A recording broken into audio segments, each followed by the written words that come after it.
പക്ഷെ അനിയ വില്ലന്മാർക്ക് കൈയടി കിട്ടുന്ന കാലമാണ്.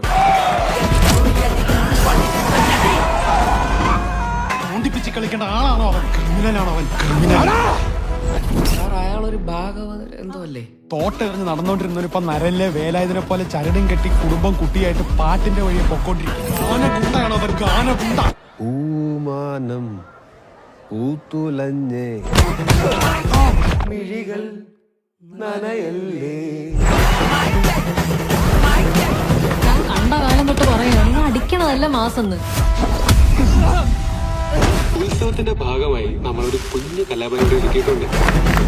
പരിപാടി നടത്താൻ തീരുമാനിച്ചിട്ടുണ്ടെങ്കിൽ ഇന്ന് വൈകിട്ട് കൃത്യം 8 മണിക്ക് സാക്ഷാൽ തോറാണെന്ന് പറഞ്ഞു. അമ്പല മൈതാനത്ത് വെച്ച് ഒരു അത്യുഗ്രൻ ഗാനമേളം. എന്നാലും ആരുടെ ഈ സാക്ഷാൽ തോറ്? തോറ അവനായിരുന്നാലും വരട്ടെ, നമുക്ക് നോക്കാം.